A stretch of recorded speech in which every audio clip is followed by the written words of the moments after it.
அலைக்கும் வரஹ்மத்துல்லாஹி தஆலா வபரகாத்துஹு. ஜஸல்லாஹு சய்யிதனா வ நபியினா ஹபீபினா முர்ஷிதினா வ மௌலானா முஹம்மதுர் ரசூலுல்லாஹ் ஸல்லல்லாஹு அலைஹி வ ஆலிஹி வஸல்லம்.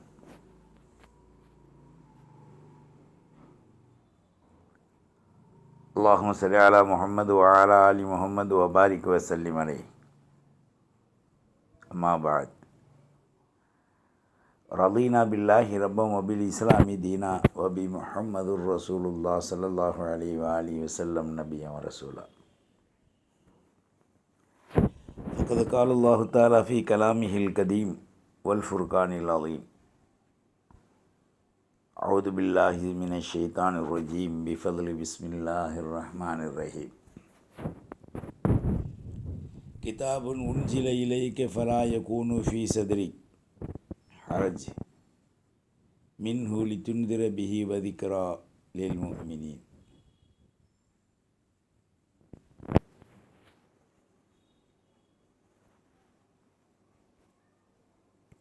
وقال النبي صلى الله عليه وآله وصحبه وسلم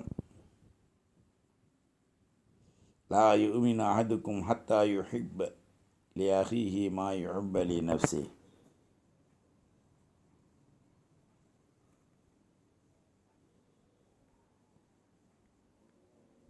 அல்லாஹுவின் நல்லடியார்களே, இஸ்லாமிய வாலிப தோழிகளே, எல்லாமல்ல அல்லாஹு ஜல்ல ஷானஹு தஆலாவின் நல்லருளும் அஃவும் ஆஃபியத்தும் நம் அனைவர்களின் மீதும்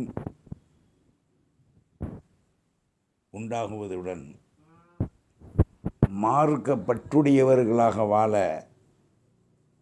அல்லாஹ் நமக்கு அருள்பாலிக்கட்டும். அல் இஸ்லாம் இன்கியாதுல் அவாமீரிஹி வஜித்தினா பின் நவாஹிஹி. இஸ்லாம் அல்லாஹ் ரசூல் ஏவியதை எடுத்து அல்லாஹ் ரசூல் தடுத்ததை விடுவது. இது வாழ்க்கையில் நம்மிடத்திலே வர வேண்டும். ஹலாலை எடுத்து ஹராமை ஒதுக்குவது. இந்த ஹலால் அல்லாஹ் ரசூல் அனுமதித்தது, ஹராம் அல்லாஹ் ரசூல் வெறுத்தது. தடுக்கப்பட்ட பாதையின் மீது நாம் செல்வதை இஸ்லாம் நம்மை தடுத்து கொண்டிருக்கின்றது. மனிதன் மாசு மறுவற்று குற்றம் அற்றவனாக பரிசுத்தவனாக பேரொளியின் வாழ்வில் வாழ வேண்டும் என்பதை குர்ஆன், ஹதீஸ், இஜ்மா, கியாஸ் நமக்கு பிராக்டிக்கல் ரீதியாக போதித்து கொண்டிருக்கின்றது.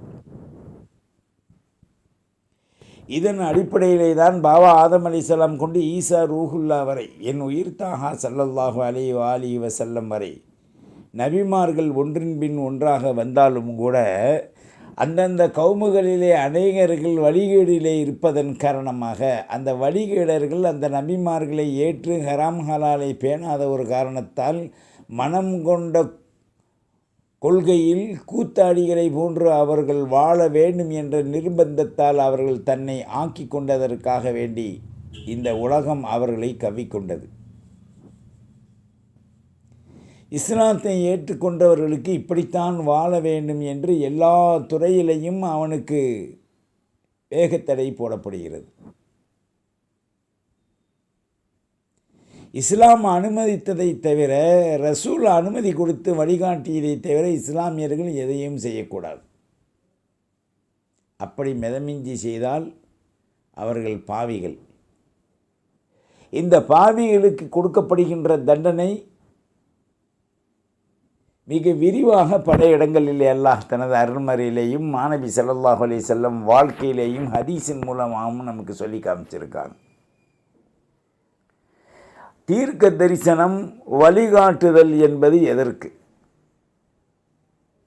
இந்த தீர்க்க தரிசனத்தில் நாம் எதை, எப்படி, யாரை பின்பற்ற வேண்டும்?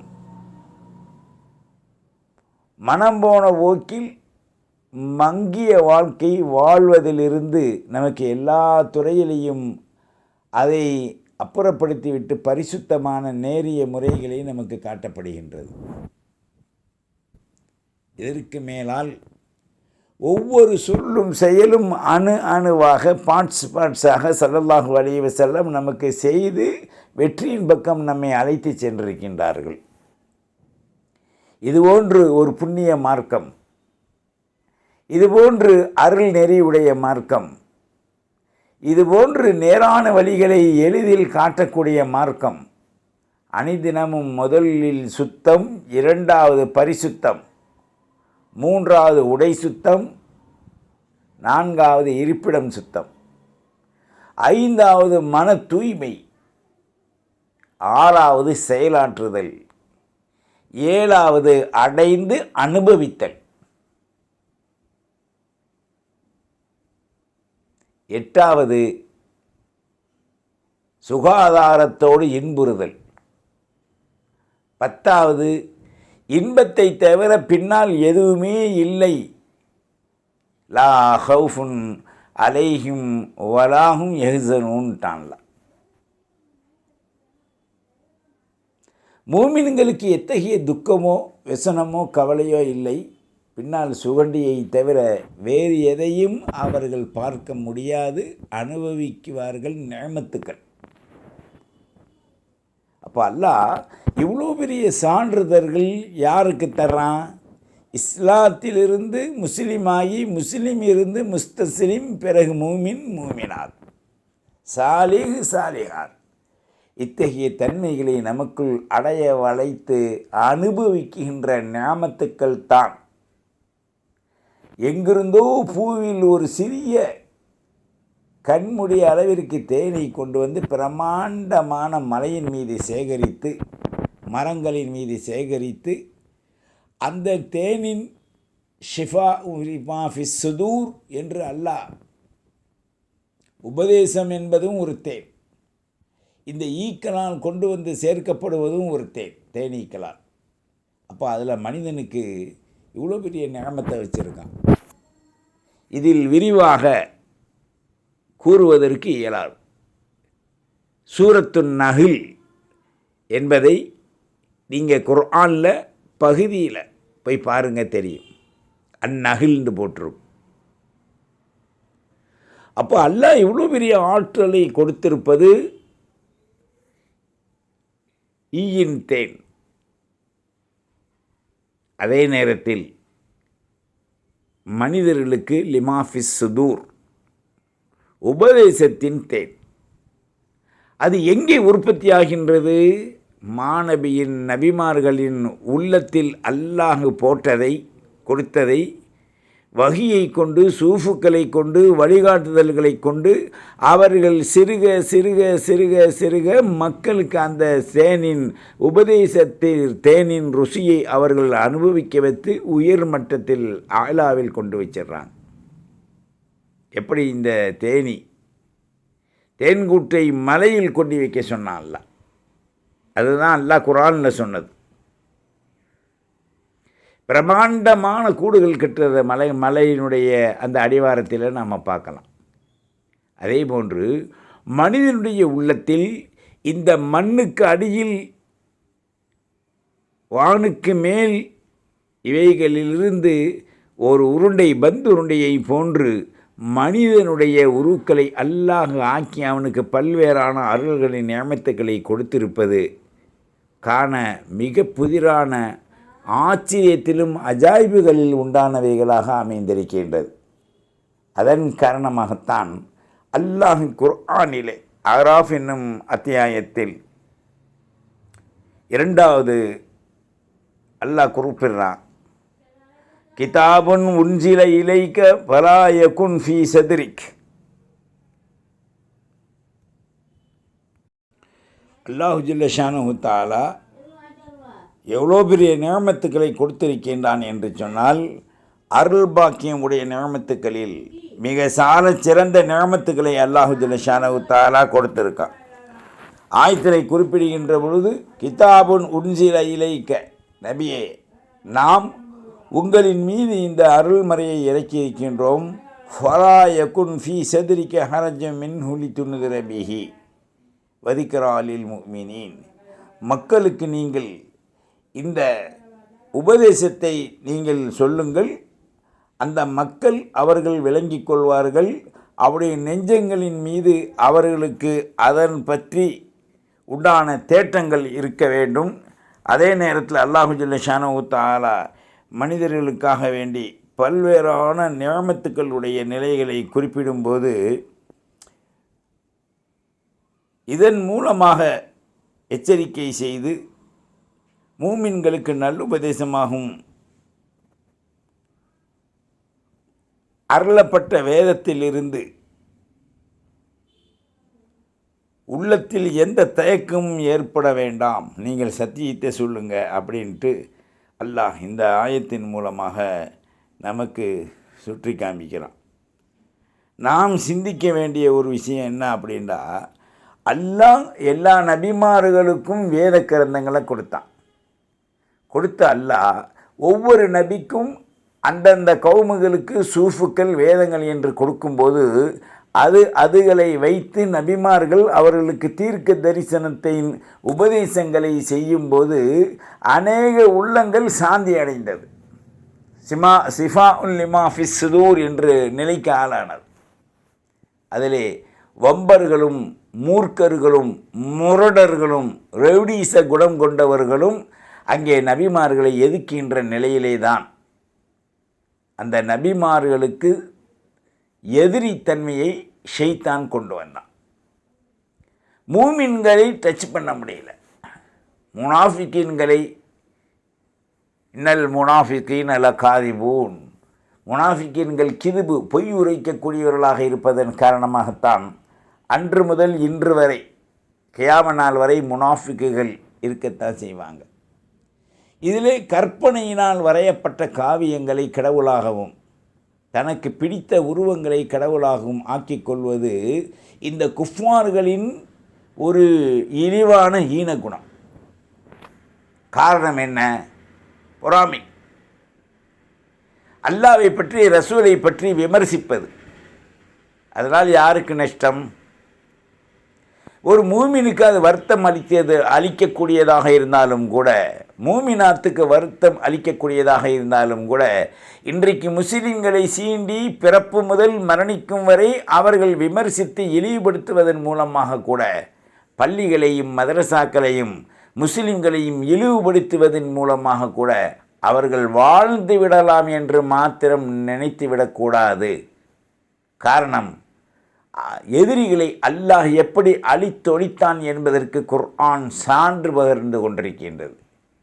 இன்று வேண்டால் இந்த சமுதாயத்தை ஒரு மனிதன் இழிவுபடுத்த முற்படலாம். ஆனால் அவன் சென்ற பிறகு அவனுக்கு என்ன கெதி ஏற்படும் என்பதை அவன் உணராத வண்ணமாகத்தான் செய்ய முடியும். அதனால் நாம் கவலைப்பட வேண்டிய அவசியமில்லை. காரணம், ஷைத்தானின் வலையில் பின்னப்பட்டவர்கள் அதிலிருந்து வெளியேற முடியாது. ஒரு பிரமாண்டமான